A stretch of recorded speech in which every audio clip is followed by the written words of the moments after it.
ఈరోజు అందుకే నర్సీపట్నంలోని అన్ని గుళ్ళు తీసుకుని మరి అయ్యప్ప స్వామి గుడి తీసుకోవచ్చు.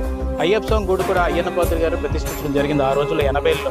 అది ఈరోజు విగ్రహం కొంచెం పాడైపోతే మళ్ళీ విగ్రహ ప్రతిష్ఠ చేయడం జరుగుతుంది. ఇప్పుడు బొడ్డుపల్లిలోని ఇవాళ ఉదయమే అమ్మవారి గుడికి ప్రతిష్ఠ చేసి ఇక్కడ రావడం జరిగింది. అంటే నర్సీపట్నంలో ప్రతి గుడి మీరు చూసుకోండి, దుర్గమ్మ గుడి తీసుకోండి, సాయిబాబా గుడి తీసుకోండి, అయ్యప్ప స్వామి గుడి తీసుకోండి, ఏ గుడైనా కానీ అయ్యన్న పాత్రుడు గారు పద్మావతి గారు దంపతులే శంకుస్థాపన చేసి తీసుకొచ్చారు. అందుకే హిందూ ధర్మాన్ని కానీ సనాతన ధర్మాన్ని కానీ ముందుకు తీసుకెళ్లి కంచి పీఠాధిపతి కూడా వచ్చినప్పుడు అయ్యన్న పాత్రుడు గారు ఆ రోజు ఎమ్మెల్యే కాకపోయినా కూడా ఆయన్నే తీసుకొచ్చి వేదిక మీద నిల్చోబెట్టారంటే ఆయనకు ఒక పవర్ ఉంటుంది. ఆ దూరపు ఆలోచనతో అయ్యన్న పాత్రుడు గారు లాంటి వ్యక్తి ఉంటేనే ఇక్కడ సనాతన ధర్మం కాపాడుతారని చెప్పి ఆ ఉద్దేశంతో ఆయన ఆ రోజు ఆయనకు ఆశీర్వదించడం జరిగింది. అందుకే 5 సంవత్సరాలు మీరు చూడొచ్చు.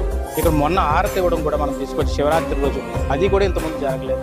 ఇవన్నీ కార్యక్రమాలని కూడా హిందుత్వాన్ని ముందుకు తీసుకెళ్ళడానికి, సనాతన ధర్మాన్ని ముందుకు తీసుకెళ్ళడానికి, నర్సీపట్నంలో ఉన్న దేవాలయాన్ని ప్రతిష్ఠించి ముందుకు తీసుకెళ్ళడానికే ఈ కార్యక్రమాలు జరుగుతాయి.